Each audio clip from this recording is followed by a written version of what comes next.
In all these circumstances, has Nnamdi Kanu done anything that's almost 1% of what is going on in the rest of the country? Apart from occasional stops and gyration.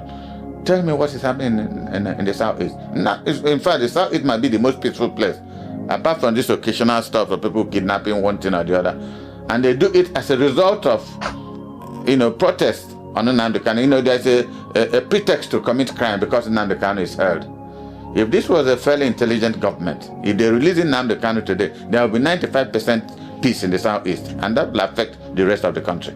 Of all these governors, only Sallow of Anambra said had gone to DSS once to see him, if I'm not wrong, about a year or 2 years ago. He's gone there to see him, and after that, maybe his colleagues advised him not to get involved.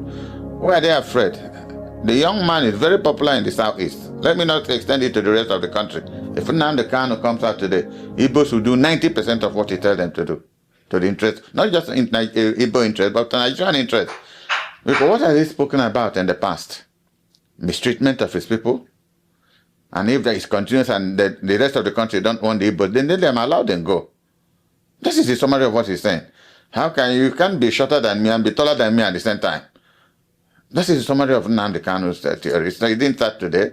Hazurike has done the same thing. There's so many other people. It was the concept of Odumegwu Ojukwu himself. If you don't want a people, then let them go. And as you know, when people talk of let them go, it appears if we are packing our luggage and going. Look at the contiguity. Look at Nsukka and Benue. There's no place anybody is going. It's the same country. The same market, in the same. So much of intermarriages has taken place. All we're saying that there is no governance. The summary is that there is no governance. That's what is causing all the problem.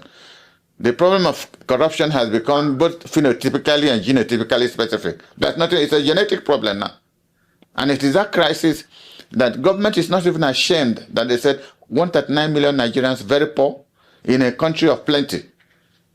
And my president John case to Paris, from there to what is it called, to Dubai. I have never seen a group of people that are shameless. In a country, 774 local governments, I challenge them. Let them tell you where water is running. Where? Water.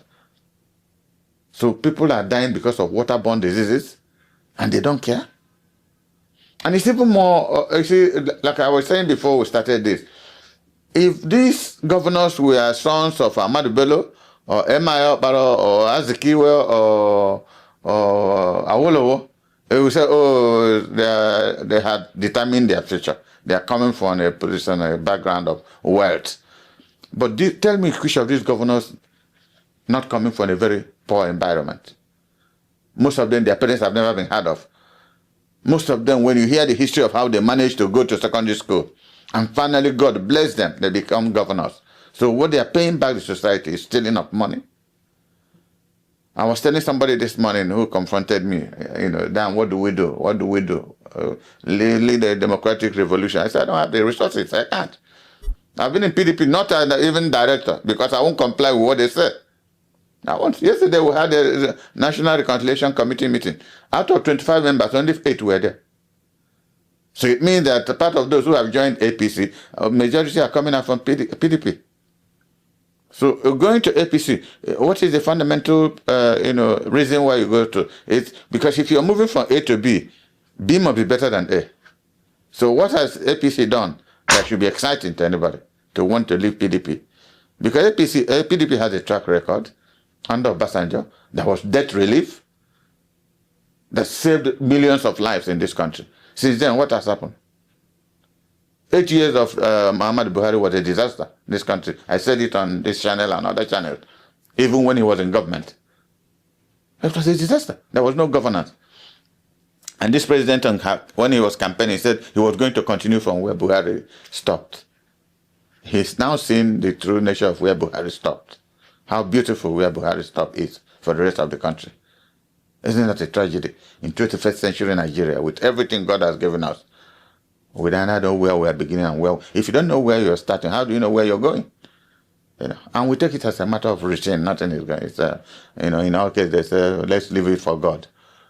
So we are the only people God created. If we decide to be foolish, then He will be foolish with us. That is still a battle of the continuation of the Nigerian Civil War. The war has not ended. I think it was on China's TV. I had an interview last night. I said, the day Nnamdi Kanu is released is the end of the Nigerian Civil War. And that will be the day the Southeast starts being integrated into the rest of the country. Look at insecurity everywhere. So is this government enjoying insecurity? That their citizens are being killed? Like you were saying something earlier on. Why are our governors in the South not interested? Because the boy will overwhelm everybody. He will be an MI Okbara.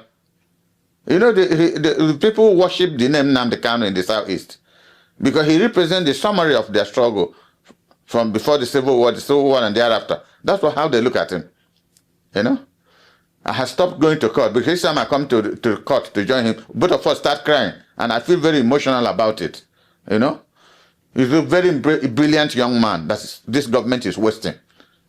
Would have been a benefit for the rest of us in this country, but this. Good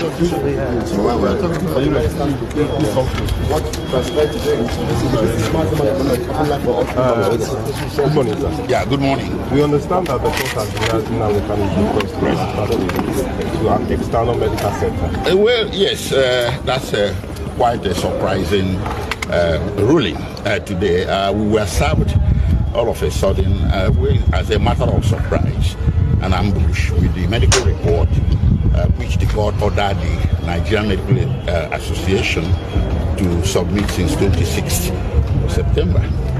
So that medical report that we were served is dated 10th October.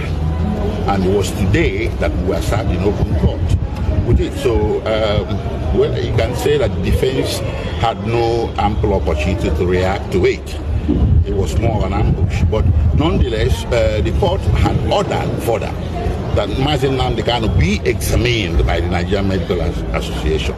That examination was never carried out, and the order was entered on 26th September and restated on 8th October. That part of the order was disobeyed. They never examined him. So the report is based on some informal meeting they held with Nnamdi Kanu as far back as 18th September at the DSS headquarters in Abuja. They were invited to do that by the DSS. The court and the DSS are not the same. So what we have in court, or what we were served in court today, quite frankly, we cannot be sure where it emanated from. Did it emanate from assumption, or did it emanate from the examination carried out on 18th September before the court entered an order on 26th September. So we were quite surprised from us, and we felt a bit disadvantaged, but the proceedings had to continue at pace as the court wanted it. So at the end of the day, the court made a conclusion and a ruling that Nnamdi Kanu must enter his defense from the 24th of October and conclude his defense by the 30th of October. So basically it's a 6-day trial window that we're looking at there. So how fit is the defense now? How fit is the defense counsel, defense team particularly, entering the defense now? How ready are you guys? Well, you see, lawyers are trained to be ready for any eventuality. But the justice of the matter is another case altogether. I choose not to comment on that. So wait, we have to comment. Sorry, sir. I'm one of the members of the legal team. This is a public document brought in by the medical council through the prosecution. So they serve us this thing today. And if you watch there in this particular medical report, you can see all the ailments they say that Nnamdi Kanu is suffering from. And surprisingly, somebody that has all these particular issues, you now, in the last paragraph, to say that from your own distance, you can stand trial. Somebody that is passing through all these ailments. Having said that, too, go to make a consequential order. Say, please, go and examine him and report back to me. They never examine Nnamdi Kanu, only for them to come up with this report. Nigerian Medical Council, they should be very careful, because this is a professional body and you are expected to act professionally. Yes. In your report, you are expected, I'm not a medical doctor, but I'm a practicing lawyer. You are expected to show that on this particular day, we obtained his specimen. We carried out this lab, and the lab showed this. We are talking about somebody's life, for goodness sake. You cannot just enter into your office room and you open your system and start writing trash. And you want court to rely on it. And surprisingly, we are expected to take a date for us to go. And because when the court gave us an opportunity to respond, we are ought to have taken a date to confess from our clients. It was when Nnamdi Kanu said, "What? We are the people that even gave Nnamdi Kanu this thing." When the court was about to sit, we are talking about somebody's life. Of course, as a matter of this thing, the Igbos are on trial. This is a war against the Igbos. Of course, you are here when the president ordered the police and the army to go and negotiate and have a discussion with the terrorists and the non-bandits in this town. With their arms. And somebody that is exercising his rights as given to him by the constitution, both local and international legislations, and you say that he should enter trial. Trial for what? What is it trial? What are you trying for? Do you have even jurisdiction? Does the court have jurisdiction to entertain this particular matter? Somebody that has been discharged by court of appeal. So we don't want to go into that. This is a trial again. These Igbos are on trial. This is a persecution, not a prosecution. And I stand by it. And I'm calling the entire Nigerians. It's the Igbos and the Nnamdi Kanu today. It can be another person tomorrow, and we should stand against it. That's why we are protesting. Why should we be treating a human being like this? Simply because the offense Nnamdi Kanu committed is because he's an Igbo man. Can you do it somebody from the north? Can you do it somebody from the west? You cannot. People have been agitating. So boy has been going around agitating for Republic of Oduduwa. Have you arrested him? The answer is no, because Nnamdi Kanu is an Igbo, and he feels that nobody can speak with him for him, and we are saying no to that. We can never be intimidated. Nobody is more Nigerian than anybody. Nobody is a second-class citizen in this country, and we are going to fight it. I'm begging judiciary not allow yourself to be used. They know what they are doing. Are you telling me that it was on the 13th? Court gave you 2 weeks. After 2 weeks, you now produce this document on the 13th, and you kept it with you. You do not allow us to go and see our client with it, only for you to serve us 5 minutes before court is sitting, and you ask us to respond. Is this injustice or injustice, for goodness sake? We should call evil, and when you call evil, it will stop existing. That is our submission. When there was no evaluation, you come up with